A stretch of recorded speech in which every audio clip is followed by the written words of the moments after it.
Hello. Hello, hello.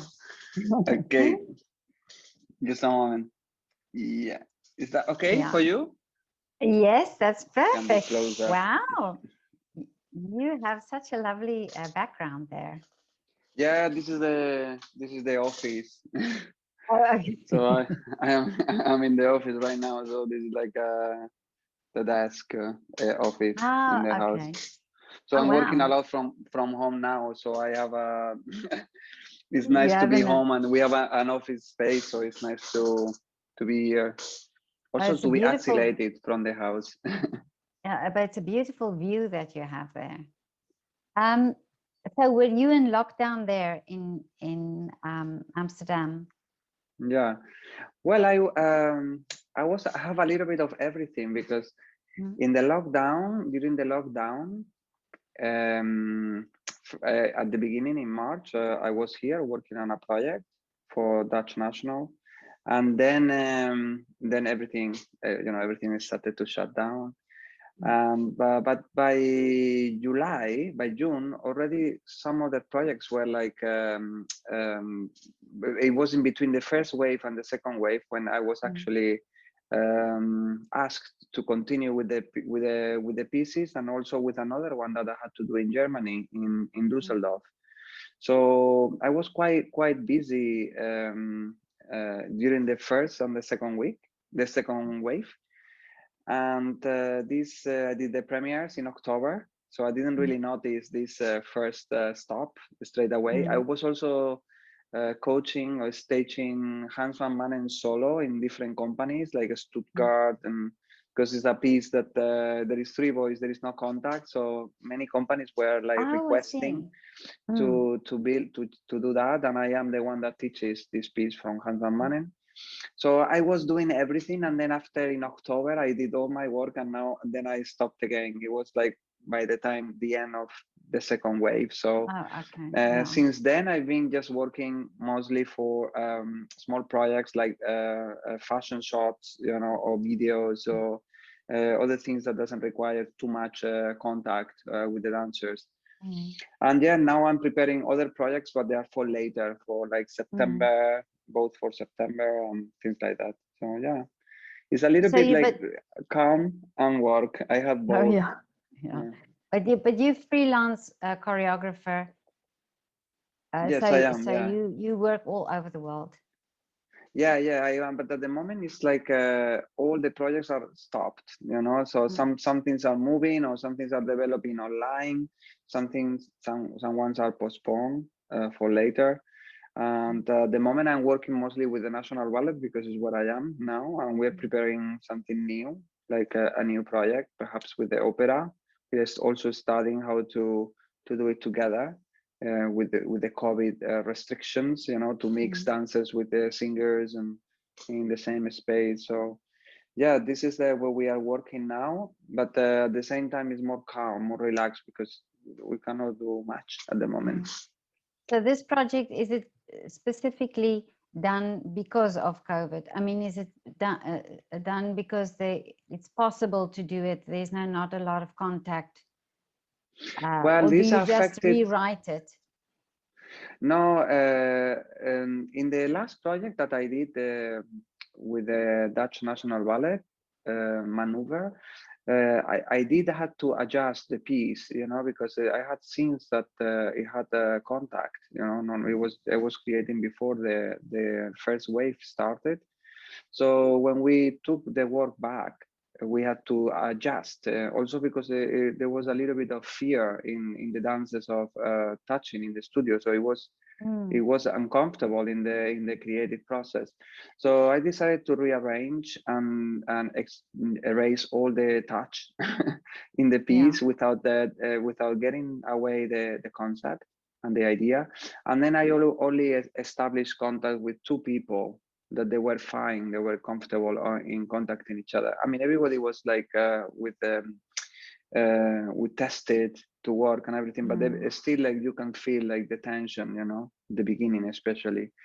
In the piece in Dusseldorf, there was no contact at all. Only one couple was contacting because they are a couple in real life. So I could make something in contact with them. But yeah, like definitely the COVID made you challenge yourself, you know, into finding new ways where, you know, like there is no contact, or the importance of contact, or avoiding contact. So you go into many different phases and exploring deeper in other doors. So yeah. Do you find it difficult when you choreograph something that when it's really meant to be together, when it's really telling something that they are together, that you have to now do it apart? Yeah, the thing is that well, at the moment I didn't have a problem of any company using one of my ballets where I have to rearrange the whole thing. So like the last pieces that I created, they were already rearranged in the process, so they can be done during this period. But when I was creating this, like you can also find translate the meaning of touch without touching. I think you can also try, you know, to evoke like the thing, or even if one person touches, you know, it's okay. You don't. It doesn't need to be so present. In a way, like the touch, the moment of contact, the contact, it gets more important. I would say, you know, how the way you use it, not that just using it physically or just going to a thing that we're used to touch or to play. This time I'm more doing it more careful, stopping why are we contacting, and what is the meaning of this, and what is the dramatic line in the piece. So I guess it takes more value when I contact with people, but not necessarily is a problem.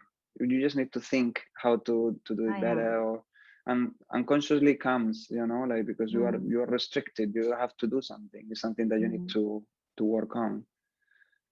Do you think you will create differently now? I mean, do you think this whole process has been so subconsciously in our minds that choreographers will now create differently? I think like in general, not only for choreographers, in general for everybody, this situation is changing the way that we used to do things in general. So and also how the way we used to live life in society, and you know, like something stopped for everybody, and we had time to rethink. We had enough time to go inside ourselves, and just to find a way to how are we going to continue with our lives in all things, in all sectors, with your private life, with your professional life, with work. In that case, with as a choreographer, I think it's going to change. It's going to change. It's going to affect the way I choreograph, but not too much physically, because at one point, you know, we will be able to touch, and now we are doing pieces that dancers are touching. So, but I think it's gonna change more in the way we approach processes and the way we treat the information and how to translate it to the audience. I think in my case, it gets a little bit more. Yeah, it's getting stronger, you know, in that sense to choreograph, and it's gonna change, I think. During That's the the way I first, see it more, you know. It's not so much physical. Yeah. So during the first part of lockdown, were you then just at home? You just everything was closed, of course, or did you still think you will work on things, or was it really a stop for you? No, it was like I mean, I was working in March, just before before the month started, and then by the 13th of March we were sent home. So I was like I did like 1 week or 2 weeks of the process, so I was right at the beginning. I had many scenes, ideas for different scenes in the structure that where the contact was there, where it was like a thought, where images and things like that. But then of course, like first of all, there was a shutdown that you could not continue. We were told to go home. Then we were called after like a month and a half, and then we started to do things, but everything was very careful. We didn't know at the time so much about it. So in that process I decided to rearrange everything and deal with it before I was getting to a studio, to see how I could the things that they were already built, I could decompose them and look from another perspective without losing the meaning. So in that sense, I prepared during that period. I prepared my way to the studio so I could continue with the process, to finish the ballet, because I had to present it. Oh, so So so yeah, you it were, changed during that time. Yeah. And and then we were able to present it. We did it online. Yeah. oh, okay, yeah. Oh, that's great It that was you could then premiered. finish it. Yeah. Yeah, actually, it was quite funny because during the premiere week, there was a new regulation coming from the government, and it was like in the theaters they were only allowed to have 30 people in the audience. And so for us, just having the press and the ballet staff, it was already 30 people in the audience. Oh, So we okay. decided to open it for us and for the Yeah. press, and then we have Yeah. cameras, and then it was presented online live, and then they Oh, took it okay. on their Yeah. website. So we did it in that way. This is Oh, how the okay. companies are mostly doing now.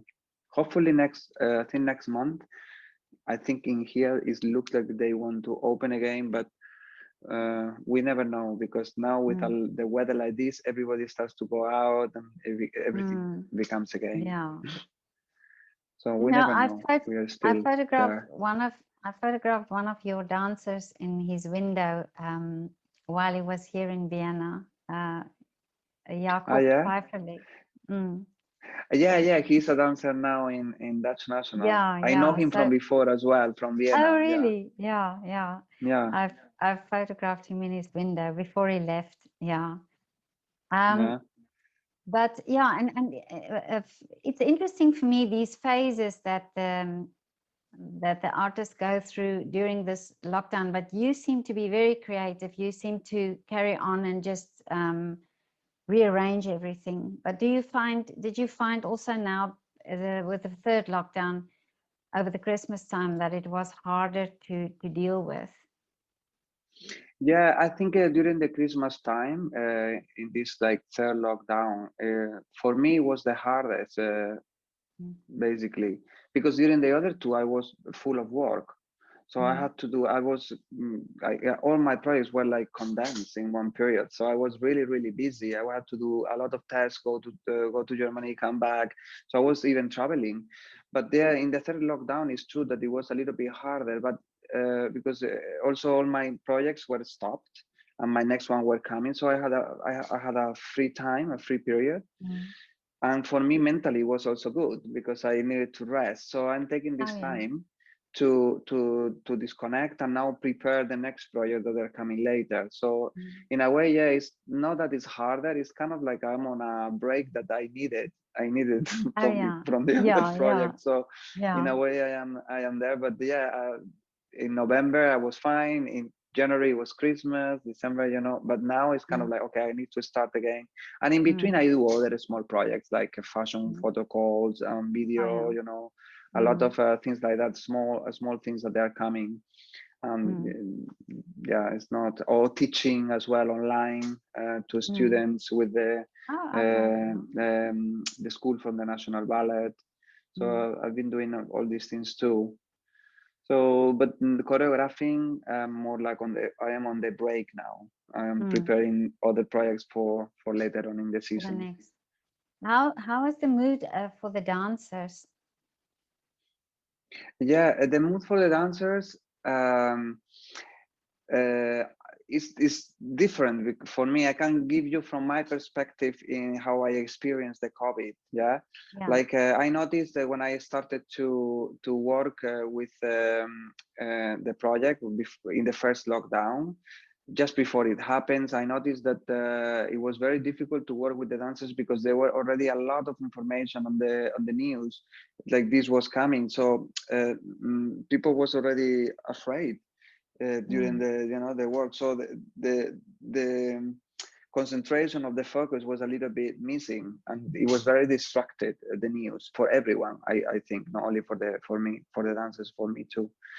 Then when we came back and we took the ballet back, like everybody, they were stopped like for 5 months almost, like so Mm. they were stopped 4 or 5 months, and everybody came up with very open, very super ready to make it work, super ready to explore how can we do it.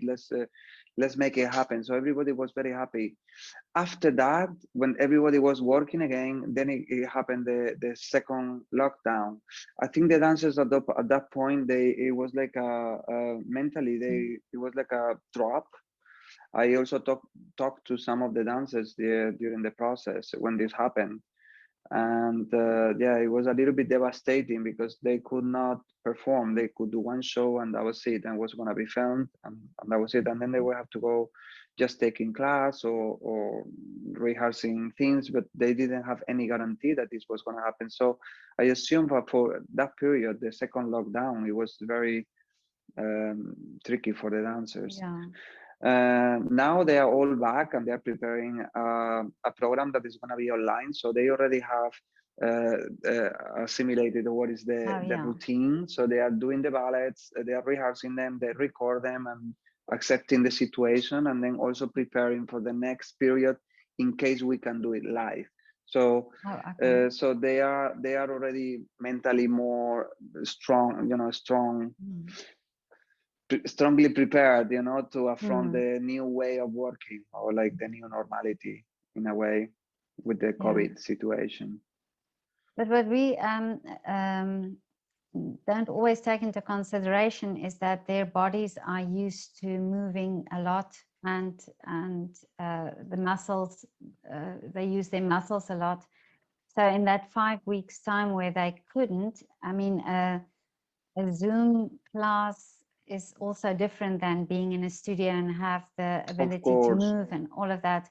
Do you also find that that was for them difficult to Yeah, because I mean, they it's a, would probably yeah, feel it, they feel the muscles, yeah, or they feel the difference. So physically, do you think that also was yeah, difficult? yeah. I think, but again, I mean, it's a question that I can tell what I think from my Yeah, yeah, perspective, because I yeah, wasn't yeah, yeah. physically there involved, but Mm.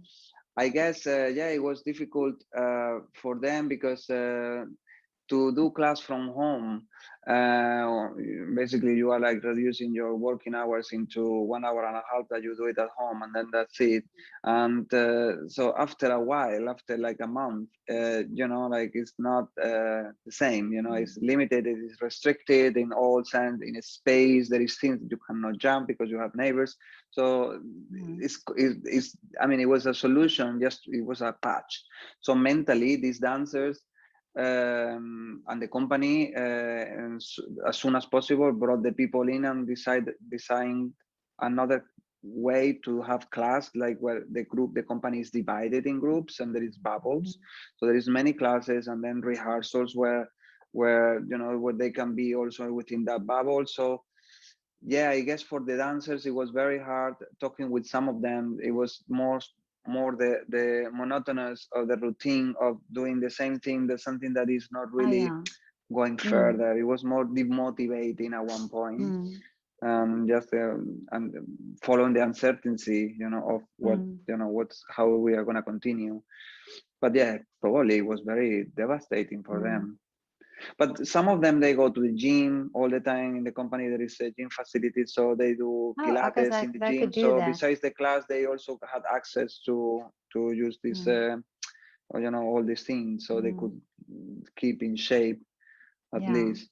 But there was not too much of a routine of rehearsals, like fully working 100% like you usually mm, do as a dancer.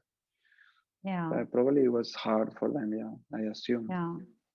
I also think a lot about dancing is something that you always, or they, since they're training, since they are young and they're training, they're always in groups together. You know, they're always, there's that feeling under dancers. And I think there's a very much a closeness as well between them that you rarely find in other arts. You know, that I'm not It's true. orchestras, they do have this closeness, but I'm talking about really physical closeness, you know. Yeah. And that was also that I'm thinking about for them. Yes, that there is this restriction, and you're not touchy feeling with everybody that you see, but in the dance world, or in dance, Hmm. um, you know, that's a very natural thing to touch, and a very natural thing to be very close to people. And Hmm. yeah, this is also something that I think about, how this affects them mentally. And even though you say you Yeah. create pieces that um, you know, that they can do differently, or that is done differently, I wonder if that in the long term, you know, if that keeps on being like that, if that would also change the way this interaction between dancers are. Yeah, but I mean, I'm gonna talk about the case of the National Ballet here, because this is the with the company I am closer. Uh, in here, the dancers are allowed to touch, so they Oh, are I touching see. each other already. So at the Mm, beginning, in the first lockdowns, when everything was starting, it was a little bit like for prevention. I think we decided not to touch, or if mm. we were doing it, it was just with people that would agree of doing it. Oh, But okay. then now is we are allowed, because everybody is tested, everybody is in the Mm, same bubbles. There is bubbles of groups within the big bubble of the ballet. yeah. So there is people like building their own Oh, I see. groups, Okay. so they are touching. So in that So they sense, are, we yeah. are the dancers already passed these things. So they don't have this fear anymore, because they Oh, trust each other. okay. Of course, they are responsible as well, and I guess they're Mm, all keeping their bubbles, because they didn't have any problem yeah. yet. So Yeah. working. So it's been okay for them. Mm, It's not that they cannot touch anymore, like yeah.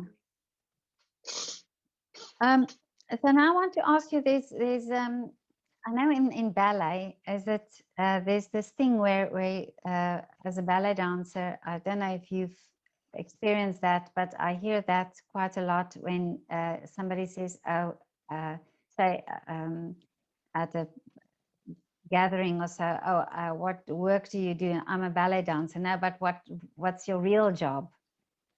yeah, it used to happen to me when I was a lot younger, when Yeah. I was starting.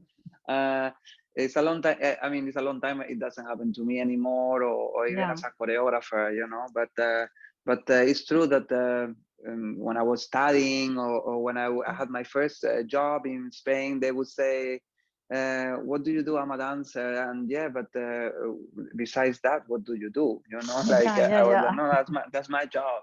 Like I work more than 8 Mm, hours usually, and I get a yeah. salary, so that's my job. So I Yeah. think more is about it happened in Spain at that time. So I think it's more about education or Mm. misinformation about the sector, but I don't think it's happening luckily anymore. I don't. It doesn't happen to me To or you, to. yeah, yeah. I mean, I also like it used to be. I am a dancer and I work for this company, for Dutch National Ballet. So automatically, Mm, or for English National Ballet. So automatically, people relate, maybe mm, connected with a institution that is a job, a normal job. So mm. in that sense, but it doesn't happen to me for a long time, and Oh, okay. yeah. I think when But I was like 18. oh, okay. Really far um, back. but do you think there's a lot of talk now with all this with the arts not being supported by some governments, and of course you are freelance, and but the ballet dancers at the company, they are supported by the company, but um, freelancers and many artists feel not valued. Do you agree with that? Yeah, I agree. I mean, it would be weird to say that culturally, like in any other sector as well, like the pandemic provoked like a financial loss of investment, and many freelancers doesn't matter, dancers or choreographers or uh, had suffered, and they are suffering. I mean, luckily I'm a freelance, and I had commissions, so I could live from that. There is also helps from the government as well for all these freelancers, so like that you can apply, and the government is supporting. And also there is a lot of things like with the online tickets, that they are like the money that they are getting, they are going to be to for dancers and companies that they Oh, don't have okay. any income. So there are ways that to Mm. support this, because it is a reality, it's a fact that there is so many people that they are stopped, they're forced to stop because they cannot continue. There is no commissions. I mean, there is less commission, so they are frozen. So there is less incomes, and there is less production of it. Everything is more, is on a standby at the moment. So I assume that must be very difficult here as well, for all over the world, for everybody. Mm. Especially in the United States, I hear that some of the dancers are like free, because there is no performances, and they don't have incomes and things like that. They're not even supported by the company, because they are like private companies, some of them. Yeah. Yeah, and also musicians, I've heard of somebody telling that some musicians are starting to sell their instruments and, taking other jobs and so on. No? Okay. I'm gonna take it out because there is less battery, and I don't have to Oh, okay. worry too much. Okay. But yeah, I'm thinking of uh, the fact that society, if artists don't feel valued, that if we change the education system and make art part of the education system, not like it is now, where you get art schools and or you get dance schools and music schools. You do still will get that, but that you teach children at a very younger age in schools art, and that, say for instance, dancing is part of the curriculum, not to make ballet dancers of them, but just to have them experience and have them have the opportunity to express themselves in these an art, either music instruments or movement. And you specialize in movement, and you tell stories through movement, and you express through movement, so you understand the importance of that. So do you think that could be something that we start talking about in this pandemic, because the focus is now also on the fact that that arts, there are not funding for arts, or that much funding, and a lot of artists say that even before the pandemic there was this trend already, that there is no money in art. Yeah, I mean, I understand. I mean, one point you're talking about how how to have arts in general more present through education, normal education. Yeah, I think I mean, I think it should be more present, and there is some in some countries they do better than others. Like there is excursion, or there is shows especially for kids, or there is some teachers that they go to the school and they don't do. It's not that they do a ballet class, but they do tasks or exercises depending on the age as well. That they can be interesting, and it can work in a way that not non-professional way, more amateur. But still, I can open the mind physically, but also theoretically, like talking about the history and where is it coming from in all the sectors. I know more about ballet, and when I was in England in English National, there was a lot of projects with education, like Educatsi. In here as well, there is a lot of Educatsi projects. So I don't know if it would be the solution. Yeah, well, it would be better because, as you said, like the culture has been suffering already with funds from the crisis, the financial crisis that we were having. So we were in this kind of like wave going down, and now when we were like more established, adapting, this came and stopped everything. So I think this is also a way for the governments to basically how to invest in the education of the country, and not only in education but also in arts in general, how to support, because culture is one of the important things, and it's true that it has been damaged.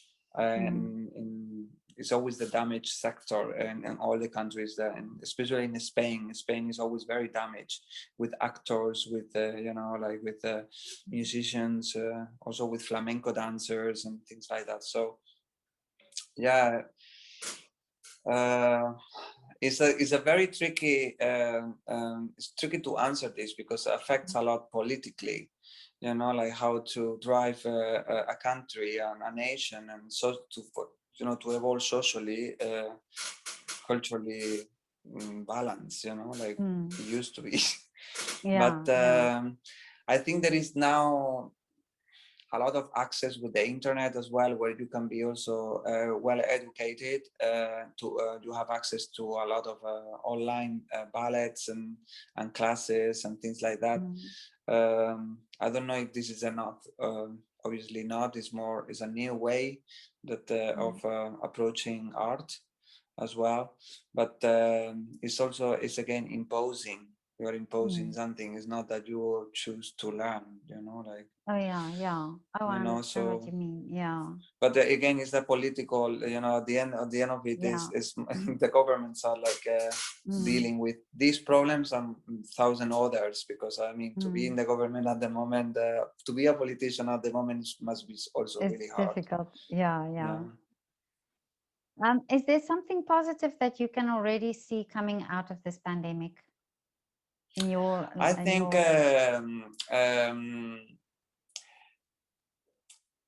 and maybe it's because the winter is past, and so all this era of dark, like this third lockdown, then Christmas, and then it was winter. So now it's like spring is coming.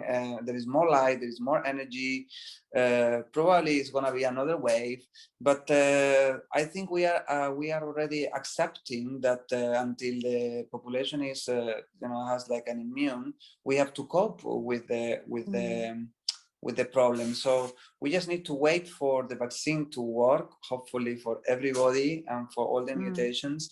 And then I see a little bit of light at the end of the project, because every company or every sector is still pushing to go further, because it's not, it's not time to stay with crossing the arms, like it's good to reflect and to go, but then you need to move on. So and all the companies, in the case for the National Ballet, which is where I'm working more, I'm also doing other projects privately.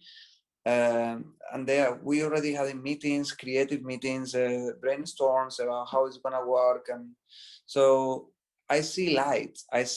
We just need to wait and be patient and responsible, which is the most important, people like responsibility, social responsibility, to make it happen. And I know it's hard financially, it must be super hard for many people, but we just need to cope and continue like that. But I do see light, maybe not so soon, but I think we can still continue doing this in this period, and then continue doing more work in a normal way, or perhaps in a different way. It doesn't have to be the same way, but more normal, where audiences can come to the performance fully, and I do see the light. I think it's gonna come soon.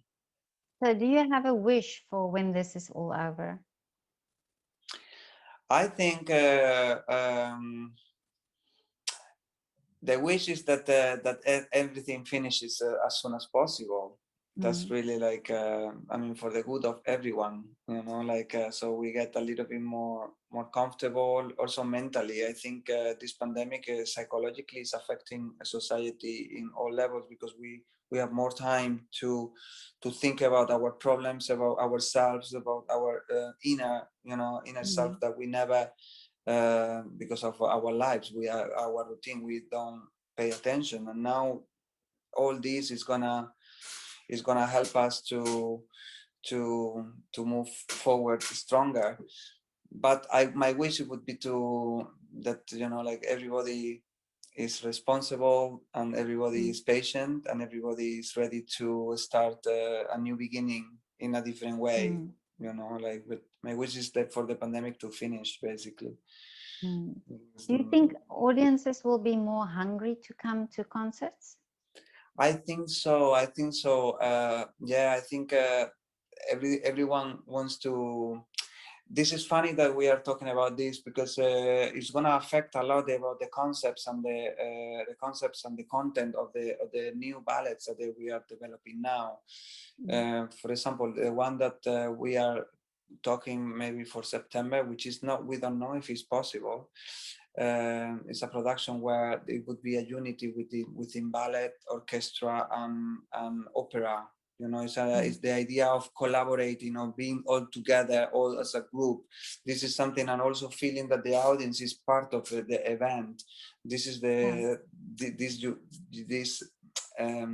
uniting these four forces, sectors, and with the message of hope, or the message of wish. Let's be all together and make it happen. I think this is part of the wish of, like, let's make a performance where we can feel happy, or where we are responsible, or taking part of something that is gonna develop up, that is going to come up. So it's a little bit with hope, like almost like religious, like going into like this like a mass, something like that.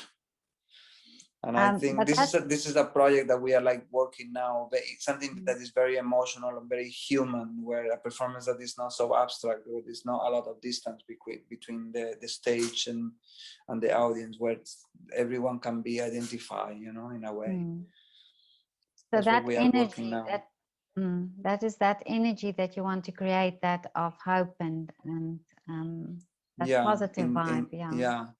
Yeah, especially for that project. I mean, there are ballets that they are created in this period, so they will always be a period ballet. It's like sometimes we have like there are ballets like post-war ballets, like that they have been created after there are so many productions that they are created with affected by the pandemic, and it's a reflection of it. So yeah, hopefully with hope, a lot of hope, and.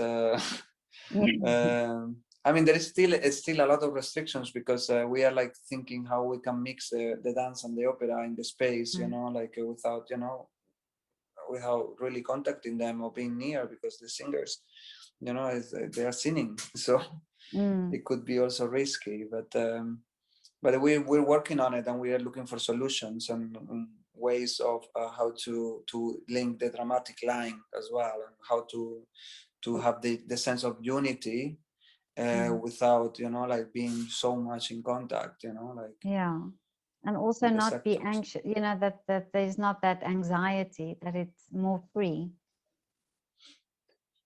I mean, this is it's also interesting to take the negative aspects of the pandemic and project them during the piece, because it also creates a can create beautiful forms where there is avoiding, or people are trying to avoid each other, or there is tension that people that they want to hug and then there is stop. So there is a lot of imagination can go in many different directions to create scenes that they are where there is no contact, but there is an attraction that is happening and there is a stop. So this already gives that feeling. So we are trying to see how we can do that, and how many numbers of what is the number of people that we can mix on the space, being opposite and playing with the distance as well, in the tension, creating tension. So there are ways to manage that, but of course we need to be very, very specific in all the choices that we do, and always have like backup plans, because we never know. Everything is very unpredictable, and anything can change, from regulations, from someone getting sick, from we have to be very, very aware about different possibilities to make it work. But this is very interesting that you say about this, the tension created between the spaces, or the spaces in between. And it's, I would love to see this. This sounds amazing. Yeah. No, talk? No, I was like,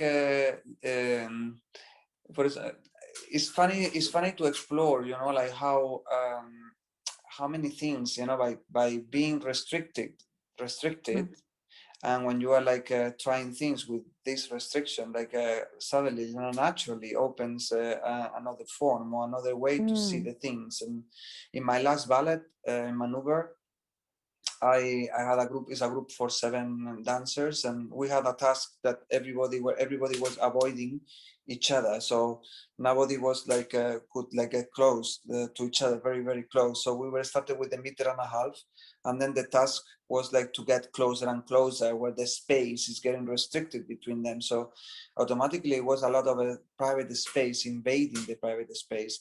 Then it was becoming very physical. So we started to add like motion of boxing, just to like defend your private.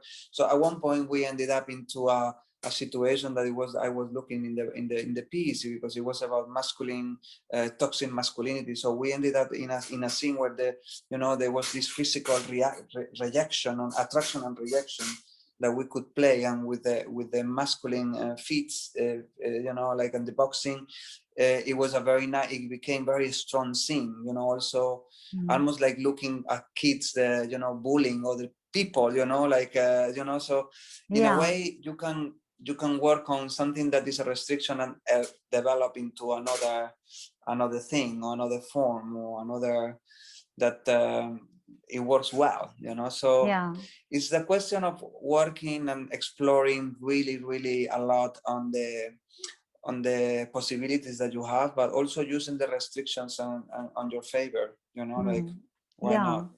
Also, this restricting the space is also part of it, like you create pathways where everybody can follow, but you cannot go back.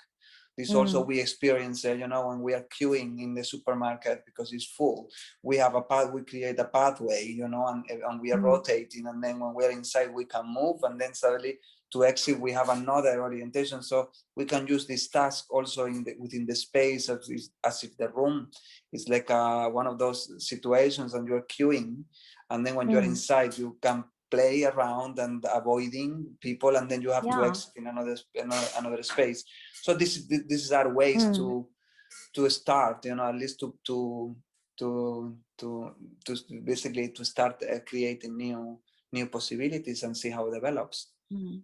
But can you imagine in 100 years' time, if somebody have to do this ballet, and he has to say to the dancers, or teach the dancers this ballet, say, but remember those times the people that couldn't touch, you have to really, so your dancers, this would actually be what you are creating now would be the best performance of it, because they are actually living it. For the rest generations, they will have to think themselves, how would it be? Whereas your dancers now will be able to work from real experience in it, which is amazing if you think of it. Yeah, I mean, the idea. I'm going back to this example about avoiding. I remember at the beginning of the first lockdown when we all were working in the street. I mean, I even do it now. Everybody does now as well. We avoid. We see someone coming and we are like, Yeah. So all these things, like it's already natural. They are already in everybody, in me, in the dancers. So automatically, subconsciously, the task develops in this way because it's already a code that it has been imposed in all of us. So, and to make it more human, I like to take scenes from society and behaviors from society that I can translate in the studio and see what we can do with it. So yeah, for dancers, experiencing this life, is actually must be special as well. But the thing is, at the end of the day, when you start doing this and then evolves into something completely different, then when if we have to reteach it again, we don't need to go through all the process. Maybe it's like we just need to arrange the end results. The end result is what it stays, and this is how the piece is going to continue. You can say no, we cannot touch or hear, but because of the time, but yeah, at the end of the day, it's gonna be different for every piece. Also because we can touch as well. It's not that there is so radical restriction at the moment. But interesting also today, a violinist said something that I really didn't think about, that art is actually the way that we are going to tell this part of history. This, like exactly what you're saying now, what you choreographing now and creating now. There will be musicians and there will be composers who compose in a specific way because there cannot be the large orchestras. So they'll compose for smaller ensembles, and there will be music written, there will be paintings, there will be, like you say, dancing. Different artworks, yeah.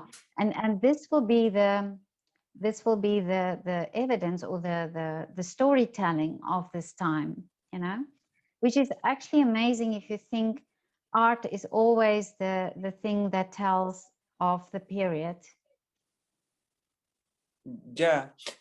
Yeah, obviously, because we already have facts about history. We have we even categorize periods of art, like Baroque, there is a lot in, like expressionism or, romanticism. There is all these things. So yeah, I think this is the most recent because we're still living in, and of course, and it's also long, and it's gonna be longer. So it's gonna be a lot of works that they're gonna be classified during this period, and they're gonna reflect. They're gonna show a lot of things where there is no distance, or some there is restriction in contact, or there is performances with two people, or a lot scores that they are written for the smallest ensemble because they have to be more separated apart. So just because of that, yeah, of course it's going to be like this. I think we are already in it. Yeah. Probably as a photographer as well, as a photographer as well, there is a lot of the content and the visuals of taking pictures now. There is a lot of content that they already reflects the times that we are living. It's a lot of images. I used to do a lot of street photography, and of course during lockdown there were nobody in the streets. This is why I focused into the windows. But otherwise I would never have thought of photographing people in windows, and I don't think artists would have allowed me to do that.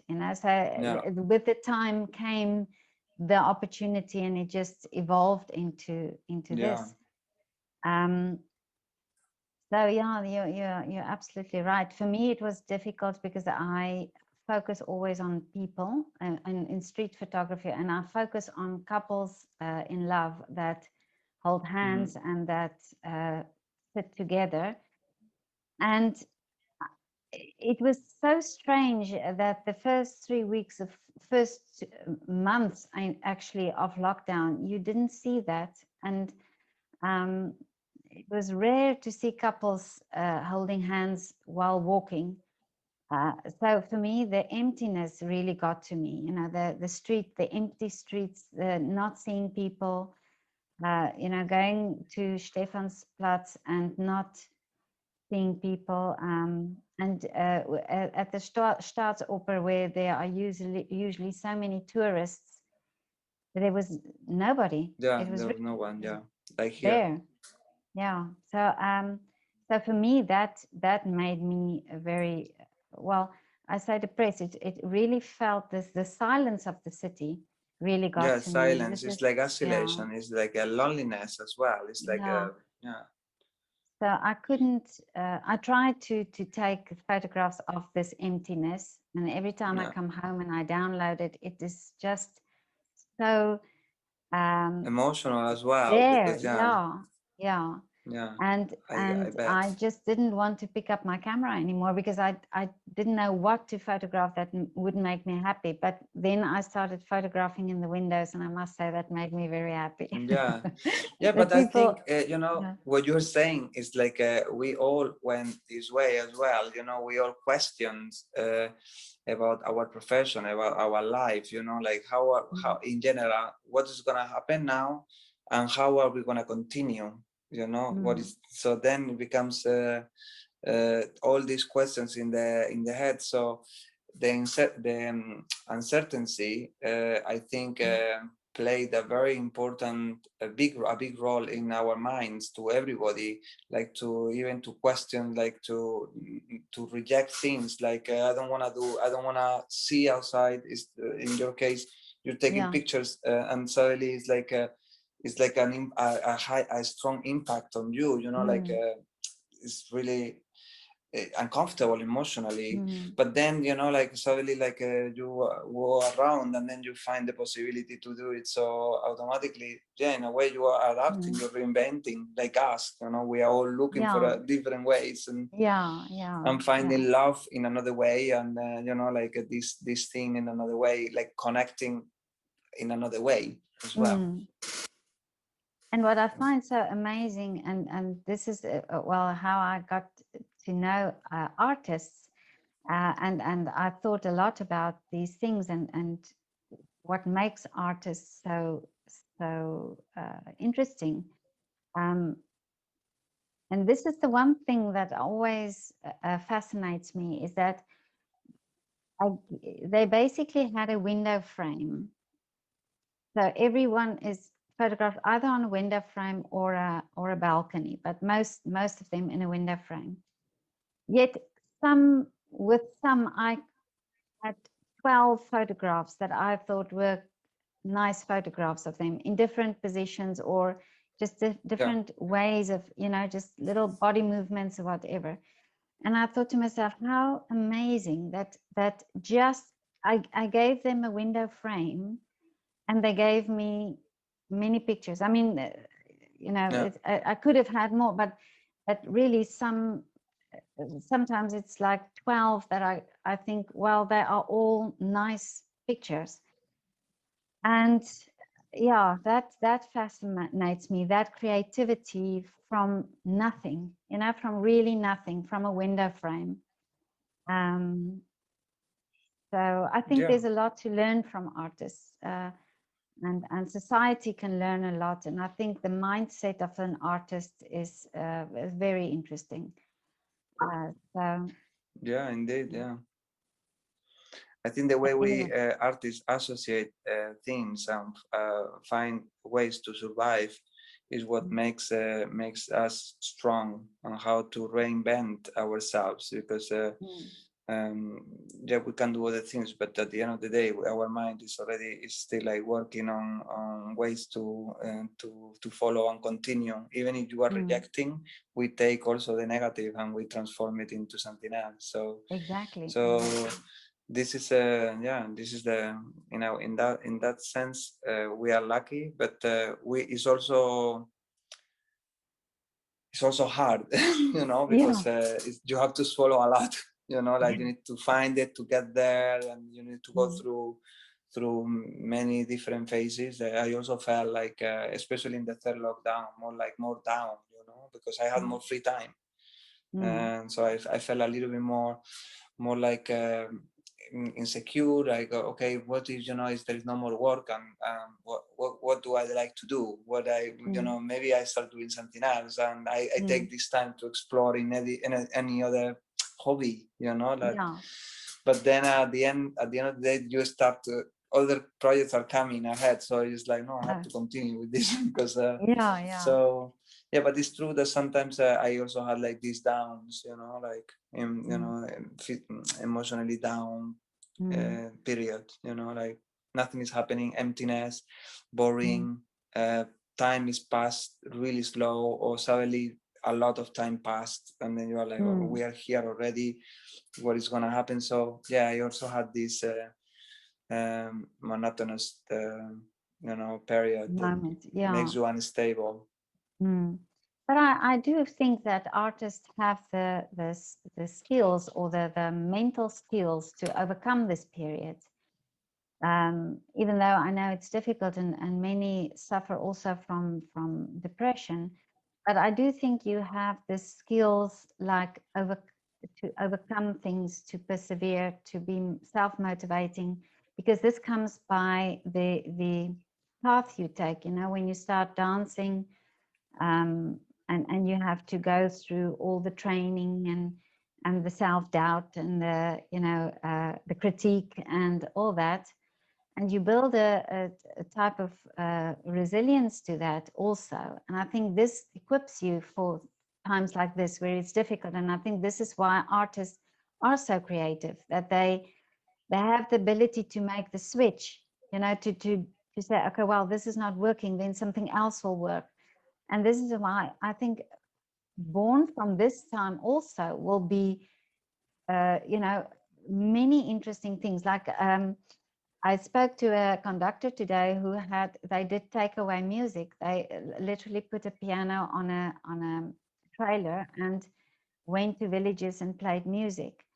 You know, things like that, that would not have happened was it not Yeah, for crazy Corona. but nice. Yeah, yeah. And and yeah, so here in Vienna is a baritone who bought chickens, and he started a chicken pen. And Wow. and there is a cellist in America who built an old stone wall. So, you know, many things happen, and some things, I think it's like this thing where you say, well, I have the time, and what is there what I can do? And so, you know, or they bake, or they start cooking, or whatever, but there's always a creative process going on. And I think it's a way of expressing as well. You know, I think it's this thing, and this is In what my I case, got from the windows. I totally agree with this, because in my case as well, like I noticed that being more time with myself, you know, other hobbies that I have, like for example, like cooking, and cooking is one of my passions. I love cooking, and Really? now I went into courses online, you know, about different type of cuisine, going into more you know, like a little bit more specific of ways of cooking, like sous vide, you know, like vacuum cooking, or you know, molecular cooking. You know, I'm exploring all these things. You know, like maybe I do it one day and there is smoke and things, and I find it interesting. You know, because maybe in another time I don't have so much time to start. But now I like to exploring in you know, in courses where there is a lot of tutorials about about how to cook this, or different ways of cooking dishes and recipes that they are like with Michelin stars, and just I'm making it at home, and it's super nice. You know, it also takes a lot of time, and it's super in order. It's similar to choreographing, to be honest, because you have ingredients, and then you have to mix them, and then you eat them at the end. So it's the same, but of course in a in a day, you know. But it's very nice to I'm having a good time, especially with the cooking. I did a lot or cooking things that I didn't know why or how. What is that for? You know, like what can I do with this ingredient? And then I start like exploring. So I did a lot of cooking this time from home. I started fermenting. I started making sauerkraut and things like that. And Yeah. yeah, and that fascinates me, the fermenting, yeah, and ginger beer and things like that. Yeah, things like that, you know, like wow. Yeah. Now we have time to do it. Yeah, and doing now oils as well, like mixing with essence, you know, like oils with the Oh, herbs, mixing it like this, and yeah, then after a week, yeah. I can use it and things like that. Yeah, with That's so this interesting. vacuum thing. Oh, okay, yeah. Listen, how did you start with ballet? What age were you when you started? I was 9, I think. I mean, in my family, we always like to dance, or I always like to dance, and I was always like doing playbacks or singing in the group since I was a child. And then my parents they saw the potential, so they put me into a school where you could dance in my village, where you could dance folkloric dance from my city. So that was my first contact to dance, you know, like I was learning how to do folkloric dance from Spain. Then from Yeah. there I was 11, and then I went to the conservatoire, and then I started to do classical ballet. And then when I was 17, I finished my studies in that school, and then I went to Madrid to continue working, to continue studying. But then I got a contract straight away in Victor Ulate, in one of the companies in Madrid, and then I started to work professionally. But yeah, I initiated when I was a kid, and I was mostly dancing in folklore, also flamenco, things like the Oh, sevillanas okay. and Oh, I all love these things. flamenco. Yeah. Yeah, Yeah. these I learned it when I was a kid. Yeah. And then I started more professionally, and I went to classical ballet. Actually, I went to I wanted to I wanted to do flamenco, but then at the end I went into classical. I Oh, continued okay. classical ballet. But my parents, they wanted me to be a Spanish flamenco dancer, and I ended up Okay. in the other side, in the classical Yeah. department. But do they support that? Did they Oh support yeah, that then? they loved it. They are very proud of my career as a dancer, also as a choreographer.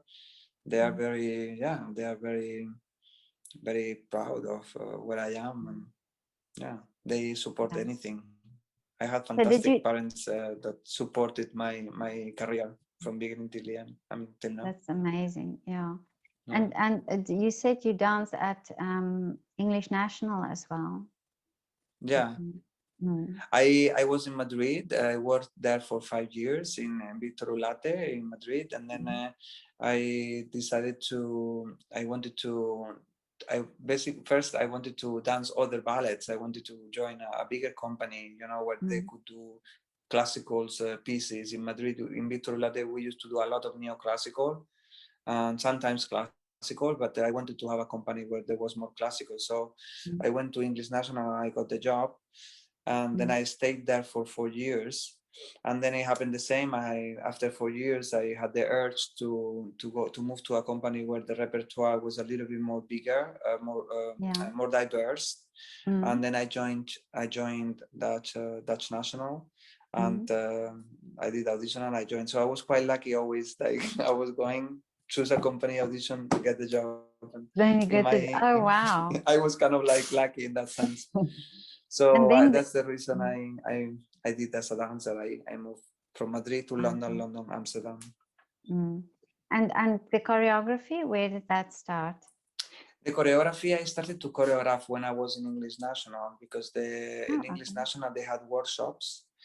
For me, I was like, wow, you know, I want to do this. I didn't know what was the concept of I didn't know where was a workshop, you know, like I was coming from in Madrid. We didn't have workshops. We didn't have this opportunity to create as dancers. So yeah, I saw the opportunity and I did it, and I connected with my friends, the Spanish and group. Yeah. And then I started to choreograph pieces there. So when I moved to Dutch National, I also liked it to move here because they also had workshop. So it was something that I remember in my interview with Ted when I was doing the audition, like a lot of years. I was 25, I think. I remember like asking, like because he asked me why do you want to move here, you know? And I said, well, besides the repertoire that I like, it's also because you have workshops, you know, and I want to continue something that I enjoy for now as a hobby, and I would like to continue, you know, and I continued there with doing pieces. And after that, Ted started to give me more works. Ted was the first one that started to giving me more responsibility towards the company, where, you know, including my ballets in builds, you know, like in programs. And this is how I've been growing up. Yeah. So I started in English National with workshops, and then I continued here, and then I did them more professionally. Okay. And do you still dance? No, I don't. I am. Really? No, and I don't want to either. Oh, okay. No, I don't miss dancing at all. I mean, I think I had a very successful career as a dancer. I was a soloist in all the companies that I have been. I danced from classical to modern and contemporary, so I was very, very satisfied, and I didn't have any more expectation to continue dancing. Everything I wanted to do, I did it. So I was then my last years, I was already, my passion, it was more for choreography. I was already choreographing while I was dancing, and at one point I was doing 2 jobs at the same time, and that's why I decided to at one point to stop and to continue just focusing on choreographing. It was easier for me, and I don't miss it. I don't miss it physically first because every time I start a project, like now I'm more relaxed, so I'm more like, I don't do so much exercise. But when I get to the studio, I have to start moving to design material and movements. And the first 2 weeks is like hell, you know, because everything hurts. You know, I'm not a dancer anymore. I'm not so active. But physically, I don't miss it, and I enjoy more being a choreographer and seeing my work from outside rather than being inside as one person. I don't enjoy being in my own pieces neither. And does it come very easy for you? You know, do you get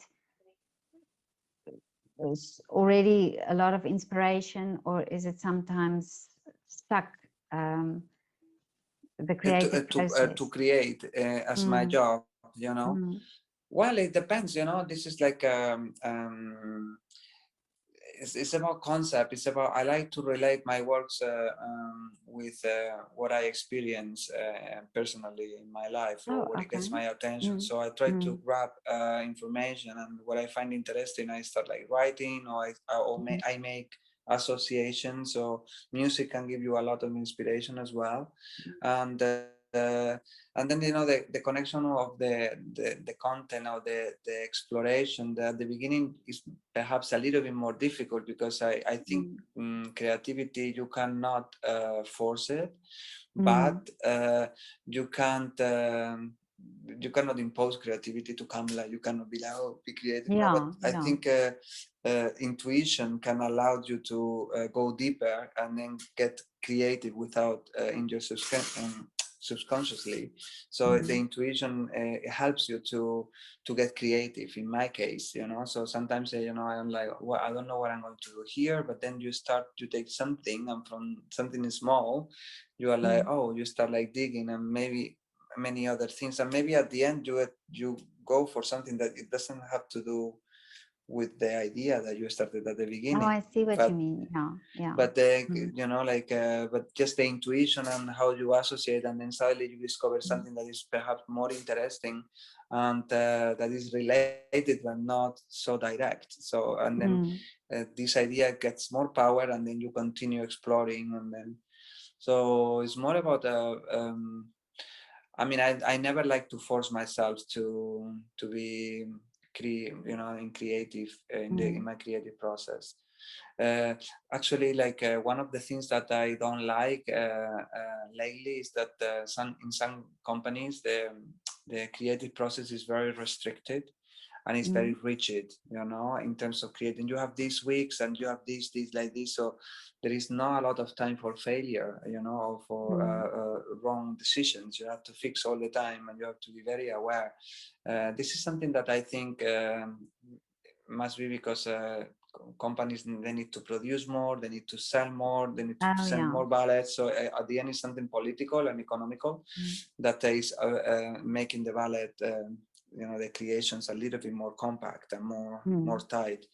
If you work for big companies like Dutch National, so this is something that I like to fight against, because I like to take time in my works. I like that the work evolves within the process, and from the beginning till the end is continuous growing. Even after it's premiered, the ballet will continue growing because it would be very personal as well. So this is something that I, sometimes I get frustrated because you have to be really, really tight, and some things you cannot, you don't allow them to grow natural in a natural way, just because there is no more time, or that you have to sacrifice and go at that point. In Maneuver, for instance, because I had a gap in between, I think that was good also for the piece to mature. And then when we took it, it went into a stronger direction than I had previously conceived, or structured. So in my case, time, and I think in any time you have more time to create something, is always better than if there is restriction. Yeah. And do you already have a picture in your mind who dances your roles beforehand, or is it? No, because there are also restrictions. Every time you have a project, you need to see how many dances can you have on the space. So right now we are talking about a group of 7 to 10 people. Could be like around this number. You also need to see who is available. With who I can work, especially with COVID now, because there are other ballets, so we cannot mix dances in the studio, or and then when you are also sexist, if you have like a gender, you have like how many male or female or equal, or like depending on the idea. And then with the music as well, it's gonna give you a sense of a structure of how dramatically the tension is gonna work, and how many people I think I need in that scene. And then when I have all these puzzle ideas, I start like creating, like a line that it will balance the number of people that I need on the stage, or the cast, or the soloists, if I have, or if I need a group scene. So how am I gonna make them? Or so it's all a little bit going through the process. It's not that you have like you do this, you do this, you do this. Not in my case, I have to be prepared, but there is always room to change and explore, especially in the first weeks. The first 2 weeks I usually explore in the room, as just to get to know the dancers as well, and to see how we approach studying the concept and developing material together. And then I can assign who is best for each scene. Basically, what I do is more organize a scene, a timeline of the ballet, where with the intention and the message that, or the content that I want to say, and then I focus on the form of how am I gonna do it, and then that involves also the music, the dancers, the costumes, the light, the sets. So this is how to do it. So it's growing at the same time. It's not that sometimes I build things here, but then also here, and then I have gaps. So I also find ways to make it happen. So Yeah, it's it depends. constantly, It's always different. And every project Yeah. is different as well. yeah. But it's always evolving. Indeed, it's always evolving. I mean, at the end of the day, it's also a trick. It's also tricky, to have too many doors opens, because the evolving can Oh, get yeah, into yeah, it yeah. can drive you into a mess. Yeah. And then you are like, oh my god, how do I get out of here? How do I refocus? And in that, I had these experiences as well. And then I just go to the very first idea, and usually it always is the best, like the more pure, but it's also good to go through all this exploration to realize that the first thing it was the best, so because then you can use things that I don't use all the material that I explore. I use a part of it. The rest I keep it, okay. or I throw it away, because it's not Okay. needed to use it all. So that's why I'm saying time gives a lot. The more time, the more rich that is gonna be, the more full is gonna be the ballet, and also more satisfying, I think. When you look at your very first choreography, do you how do you think about that? Do you feel you want to change it, or do you think that sometimes the very first I know what you thing mean. one does. Yeah, I know completely what I mean. What you mean? When I see my first works, and yeah, I see a trajectory from my works from now, especially in identity. My first works still have my own signature in a way. I think more in the dramatic line. I think, but the coding is always different. It's different, or it's like applying, my very first works, like there is a lot of library from choreographies and dancers, that pieces that are styles, it's like a library of movement that you have in your eye, on yourself. So then this allows you to create your own form. But it's true that my evolution as a choreographer, my work, my movement is becoming more personal and more, more towards myself. So there is my ballets at the beginning, they are more abstract, and then now they are more emotional. Even sometimes I use point shoes, and that is more linear, and now I use more flat or more socks, something that is more with more gravity. Although the dances are classical, but I can play with other emotions in between. So yeah, there is an evolution of the things. I would not change them, because they are they are built in these periods, and they are also good ballets. And it's not that they need to be how I choreograph now. I maybe rearrange some things but I do this with every time I do a ballet again with that it has been done. I always arrange some things to spice up, or things that I wanted to change and I didn't have time. So there is always something to do, but I would not change them. I mean, it's not about making it perfect. Perfection doesn't exist. No. It will always be something. Exactly. So, but yeah, it's true that I see the evolution in all my pieces. There are ideas from in the latest pieces that I have them from before. I see a reflection or a mirror in the past, So yeah, it's more. I see it more in coding.